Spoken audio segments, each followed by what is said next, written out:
Hello, my dear student. I would like to welcome all of you on behalf of my study channel.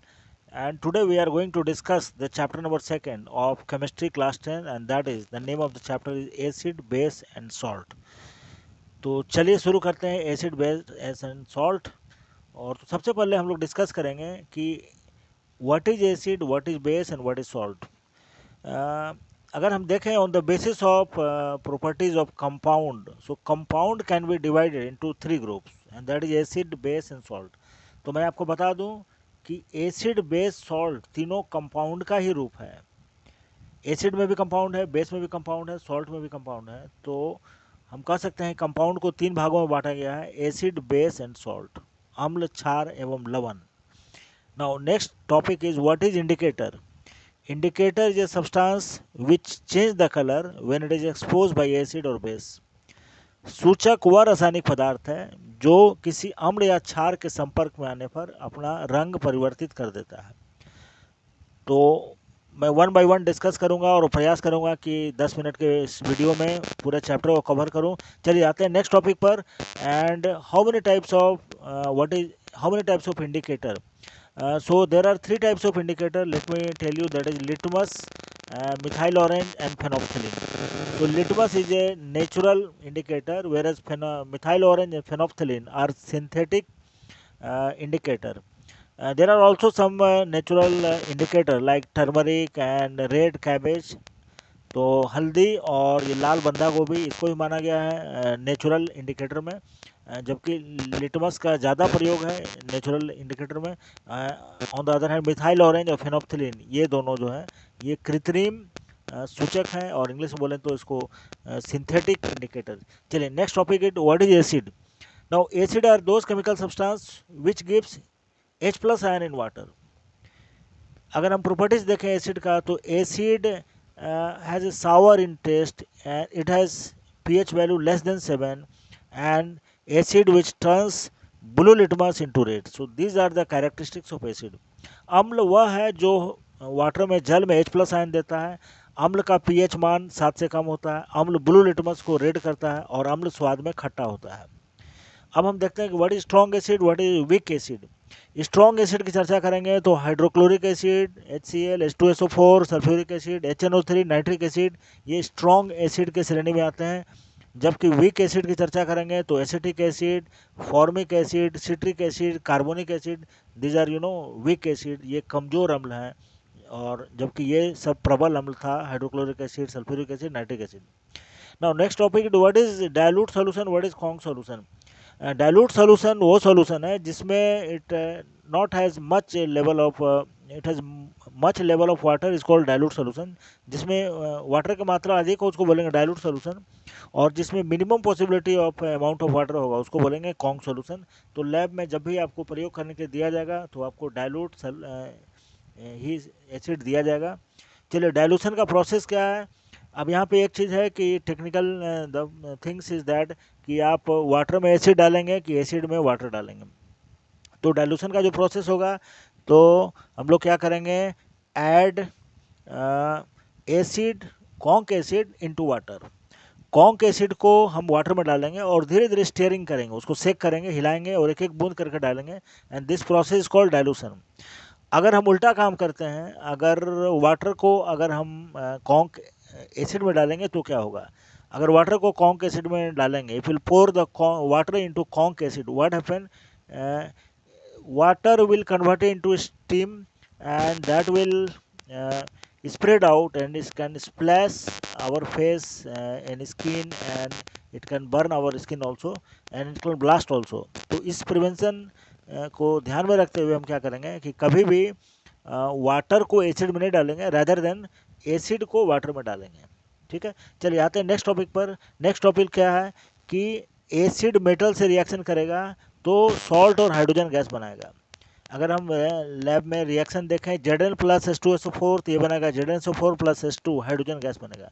अब यहाँ पर एक technical question है कि hydrogen gas का पता कैसे लगाएंगे, how do we came to know that hydrogen releasing. तो हाइड्रोजन गैस को हम क्या करेंगे, इसको साबुन के सॉल्यूशन से पास कराएंगे, it will pass through soap solution. अब सोप सॉल्यूशन से पास क्यों कराएंगे, वाटर में क्यों नहीं पास कराएंगे, क्योंकि ये सोप सोल्यूशन में ही हाइड्रोजन ये यहाँ पर रिलीज होगा, और जब ये रिलीज होगा तो वहाँ पर हम बर्निंग कैंडल ले जाएंगे, जलता हुआ मोमबत्ती, तो वहाँ पर ये पॉपअप साउंड करेगा, यानी फट फट की आवाज़ के साथ हाइड्रोजन रिलीज होगा। तो यहाँ पर ये हाइड्रोजन अब बन रहा है Zn plus H2SO4, Zn plus H2। So only hydrogen is a gas which burn with the popup sound. ये हाइड्रोजन ही एक ऐसा गैस है जो पॉपअप साउंड के साथ बर्न होता है। तो ये एक यहाँ पे हम चेक कर सकते हैं कि हाइड्रोजन है या नहीं है। चलिए, अब इसके बाद हम यहाँ पे देखेंगे कि सोडियम बाइकार्बोनेट जब हाइड्रोक्लोरिक एसिड से रिएक्शन करेगा तो सॉल्ट बनाएगा और कार्बन डाइऑक्साइड और वाटर बनाएगा, ठीक है। तो सोडियम बाइकार्बोनेट या sodium hydrogen carbonate, it is also called baking soda. तो बेकिंग सोडा का हम प्रयोग कब करते हैं? जब हाइपर एसिडिटी के प्रॉब्लम में, जब हमारा HCl स्टोमक से ज़्यादा HCl रिलीज होता है, तो हम लोग फिर बेकिंग सोडा का प्रयोग एज ए एंटासिड करते हैं, क्योंकि हम लोग जानते हैं acid plus base equal to salt plus water, and this reaction is called neutralization reaction. you know, NaOH plus HCl, it will form NaCl plus H2O, तो इसको बोलेंगे न्यूट्रलाइजेशन रिएक्शन। चलिए देखते हैं नेक्स्ट टॉपिक। अब आते हैं बेस के बारे में कि व्हाट इज बेस। बेस क्या करेगा? Base will give OH minus ion in water, ठीक है। अब फॉर एग्जांपल सोडियम हाइड्रोक्साइड, तो सोडियम हाइड्रोक्साइड को अगर हम वाटर में डालेंगे तो Na प्लस और OH माइनस ये ब्रेक डाउन कर जाएगा और दोनों aqueous सोल्यूशन बनाएगा। KOH को भी तोड़ेंगे तो K प्लस OH माइनस, इस तरह से ये OH माइनस आयन दे रहा है। अगर हम इस बेस की बात करें तो बेस क्या करेगा? रेड लिटमस को ब्लू करेगा। बेस क्या करेगा? टेस्ट में बीटर होगा और बेस का pH वैल्यू मोर देन 7 होगा। अगर हम देखेंगे कि what is strong base and what is weak base, so more strong base sodium hydroxide strong base है, पोटेशियम हाइड्रोक्साइड स्ट्रॉन्ग बेस है। वीक बेस की तुलना करें तो अमोनियम हाइड्रोक्साइड वीक बेस है, मैग्नीशियम हाइड्रोक्साइड वीक बेस है, calcium hydroxide weak base है, और वीक बेस को हम अल्कली भी कहते हैं। So it is very very clear that weak base is called alkali because it will partially ionize in terms of OH minus ion, right? So the next topic is what is pH. pH define the strength of solution, either it is acidic or basic solution के strength को बतलाता है कि इसमें कितना H plus ion है। और यहाँ पर एक चीज़ है कि the pH of solution is inversely proportional to H plus ion. अब इसका मतलब ये हुआ कि अगर H प्लस आयन बढ़ेगा तो pH घटेगा, H प्लस आयन घटेगा तो pH बढ़ेगा। दोनों एक दूसरे के इन्वर्सली प्रोपोर्शनल होते हैं, यानी उल्टा होते हैं, ठीक है। तो अगर एसिड का pH 7 से कम होगा, बेस का pH 7 से अधिक होगा, न्यूट्रल होगा तो pH 7 होगा। हमारे स्टोमक का pH 1.4 होता है, ठीक है। अब हमारे माउथ का pH जो है वो जब डेंटल एक्सट्रैक्शन कब होगा? जब माउथ का pH, हमारे वाटर का माउथ का pH अगर 5.5 से कम हो जाए तो डेंटल एक्सट्रैक्शन होने का चांस बढ़ जाता है, ठीक है। तो हम टूथपेस्ट का इस्तेमाल करते हैं, टूथपेस्ट का pH 8 होता है, ठीक है, जो ये बेसिक है और ये हमारे एसिड को न्यूट्रलाइज करता है। यही कारण है कि जो कंपनियां टूथपेस्ट बनाती हैं उसका pH मोर देन 7 यानी कि 8 होता है।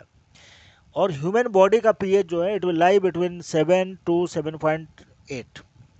This is the normal range of pH for living organism.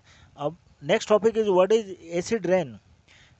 when rainwater pH is less than 5.6, then what happen? It will kill the aquatic organism and this is called acid rain. जब वर्षा के जल के pH का value 5.6 से कम हो जाए तो क्या होगा? ये रेन वाटर जितने एक्वेटिक ऑर्गेनिज्म है यानी जलीय प्राणी हैं उनका जीवन खतरे में पड़ जाएगा, क्योंकि ये pH 5.6 से कम हो गया है।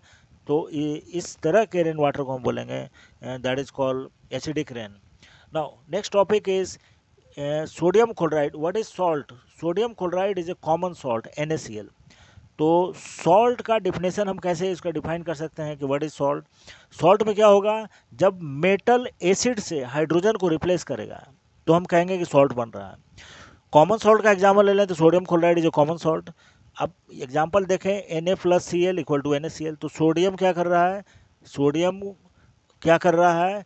ये हाइड्रोजन को रिप्लेस कर रहा है और ये बना दे रहा है सोडियम क्लोराइड, ठीक है। तो मेटल एसिड से हाइड्रोजन को रिप्लेस करेगा और एक कंपाउंड बना देगा जिसे हम सॉल्ट कहेंगे।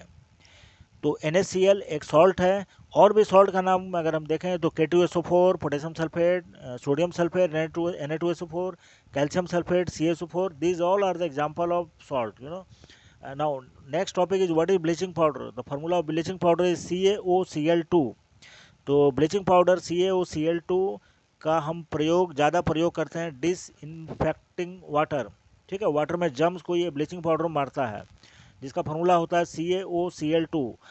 नेक्स्ट टॉपिक ये कैसे बनेगा, CaOH का whole 2 plus Cl2, CaOCl2 plus H2O।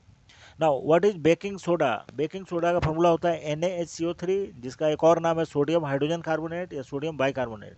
इसका प्रयोग एंटासिड के तौर पे भी किया जाता है। washing soda, the formula of washing soda is Na2CO3 dot 10H2O। so and what is plaster of Paris, you know, plaster of Paris का फॉर्मूला होता है CaSO4 डॉट हाफ H2O। और ये वाटर के साथ मिलकर जिप्सम बनाता है, which is a hard substance. जो सर्जन होते हैं, जो ऑर्थोपेडिक सर्जन, वो प्लास्टर वगैरह में प्लास्टर ऑफ पेरिस का प्रयोग करते हैं। So thank you very much guys to all of you. I have tried in a very nutshell to define this chapter. So thank you very much.